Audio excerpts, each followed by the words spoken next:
Welcome back to Hollywood Impact. As always, it is Christian McCrite and Eric Grubbs. Hello, Christian.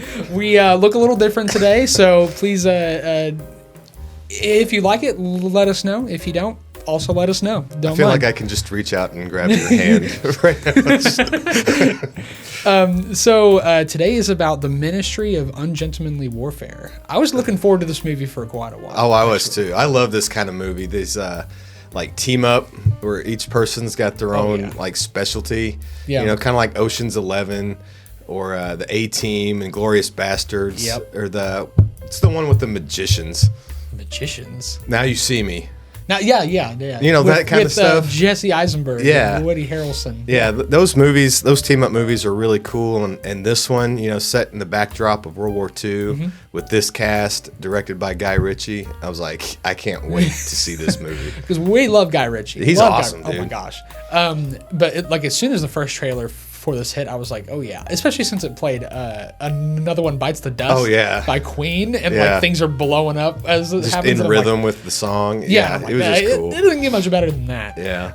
But as far as like actual movie experience, what are your thoughts on it? I really like this movie. You did? I really did. Yeah. It's one where I didn't realize that it was actually, these were real people.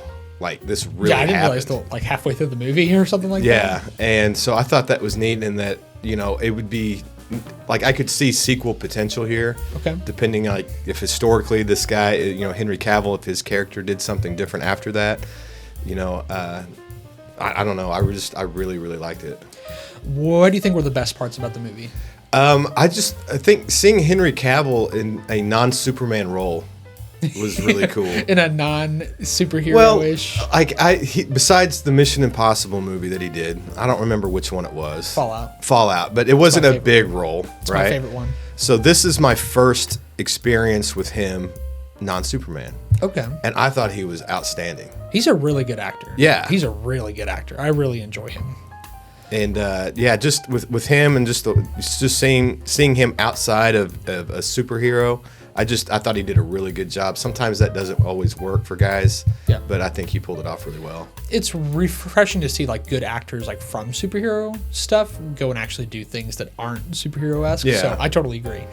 I really liked the main like characters, but mostly I think I liked the main like five, like the five guys. There was some really cool stuff done with.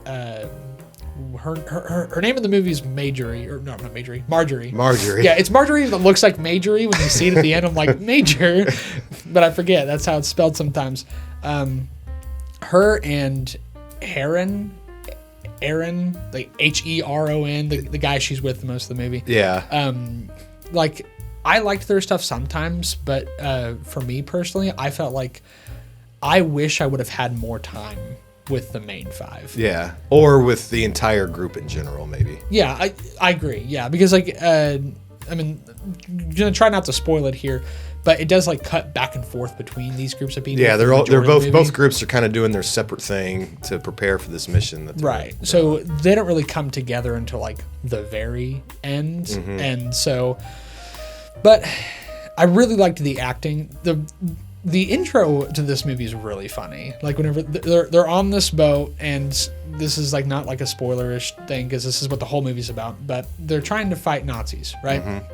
And the Nazis get on their boat, and they start speaking in accents, and they're like laughing and making fun of them, making fun of each other. And I was like, this is awesome. I love this. And like those are some of my favorite parts of the movie whenever those characters are interacting. Yeah. So Alan Ritchson, I thought was really good in this. That dude's awesome. He's by funny. The way, like he's one of my favorite guys out there right now. Did you watch Reacher on Prime? Yeah. I personally liked season 1 better than 2, and I think they've already announced season 3. But that guy is just so big, and jacked, but he's funny. He is very funny. Like when I see him, I think of him as the true heir apparent to like Arnold Schwarzenegger. Okay. Like if you took any of Arnold's 80s or 90s movies and you remade them and you put Alan Ritchson in it, I think it works. Really? Put him in a Predator movie? Bro. Remake a Predator movie. Let's go. Put him in Commando. Redo Commando. And even his comedies. Rambo? Well, that's Stallone. That's different. I know, but like in movies like that, do you think that he would be good for like a remake of that movie? No, not Rambo. No, you don't. Well, why? Because it's Sylvester Stallone? Well, it's Stallone. It's different. But with Arnold, I think he could pull that off. He could do like Twins or Kindergarten Cop. Seeing this guy play those. Okay. This guy's. I would like to see him as a new Batman. Like, I kept thinking about when I'm watching this movie and I see him and Henry Cavill. I'm like, dadgummit, I wish Cavill was still Superman, because in my opinion, he's the best Superman there's ever been. I agree. I'm sorry, Christopher Reeve purists. Yeah. He was a good Clark Kent, but physicality and just physique, Henry Cavill's Superman. Oh, yeah. And just to see, like, if him and Alan Richardson could be Superman, Batman together, I think that would be really cool. That'd be really cool. Yeah. I think that Gus was probably my favorite character. Like, even though I really liked Alan Richardson, his character's name was like Lassen or like Lassan, something like that. Like he had some really cool moments, but I really loved seeing like Henry Cavill just being charismatic. Yeah. Like he's cracking jokes all the time. Most of the action scenes are not what you think they are. Like from the trailer, there's a lot of stuff blowing up, but this is kind of a good and a bad thing, I think. And whereas like a lot of the action scenes are just they're just casually walking and just shooting people. Oh yeah. And like as if it's like a Sunday brunch for them, like a Sunday walk. And I think that works in its favor, like for humor wise, because they make comments about like the people that they like shoot down. Like they shoot down some guy like late, and he's like, oh, he made a big crash, which I thought was funny. But I do feel like at some points it was lacking that sort of more intense, more suspenseful action scene. There were a few scenes that I felt like, okay, they could be in trouble, but most of the time I'm like, these guys are just toying with them. It was kind of like Inglourious Bastards, but not as, just a little bit lighter. Yeah. You know what I mean? Like there's some, on the edge of your seat kind of scenes in that movie. Yeah. Like, are they going to get away with this? Are they going to get caught? And you don't really get that too much. There's kind of the scene where the actress, her name, I believe, is Isa Gonzalez. Yeah. And if I am mispronouncing that, Ms. Gonzalez, if you would ever like to get together and you could tell me how to pronounce your name, I can free up my schedule. But when she is singing, and then the Nazi general or whatever, he picks up on something she says that only a Jewish person would say, or some kind of pronunciation or something. Yep. And like, oh, she's caught. You know, but it's just not as. I wasn't as worried about it as I was in like some scenes in Inglourious Bastards, if that makes any sense at all. No, yeah, I totally get that. I just feel like that there were a lot of scenes with her and that Nazi guy, which I thought were some of the more like suspenseful moments because of their clear differences, and they're all trying to play both sides and whatever. But I do like the concept that like the main five are like, oh, we can't get caught by the Nazis because they're Nazis, and we can't get caught by the country we're working for because they'll throw us in jail. And I'm like, that's a really cool concept. I like stuff like that. And I thought the actor that played the British Prime Minister, Winston Churchill. Yeah. Oh my gosh. That one guy that was really important. Really important in the history of the world. I thought he was really good too. And Cary Elwes, his role in it too. Yeah. There's so many scenes like in the beginning when they bring Henry Cavill's character in, and he's just kind of being casual and getting a cigar and making his own drink and just kind of, I don't know. I just thought it was really slick, but that's kind of Guy Ritchie's thing. He makes things slick. I think some of the action scenes were really smooth. I think some of the funny, charismatic scenes were really good. I do feel like just like the plot in general was not like, it wasn't the most engaging because it was really simple. And there's nothing wrong with simple. Yeah. But because it was such a simple plot, I kind of wish they would have narrowed it down to just the main five and spent more time, kind of to getting to know them a little bit more, because I really liked the acting, I really liked the humor, but by the end of the movie, did I really feel like I knew much about these people? Not particularly. Right. And I'm a person who, like, I love to know more about people, more about their story. So it didn't quite hit that mark for me. But, and our theater experience was really strange. The dialogue was, like, muffled almost, and the music was turned way up. Yeah. And then in some scenes, there's a lot of action scenes at night.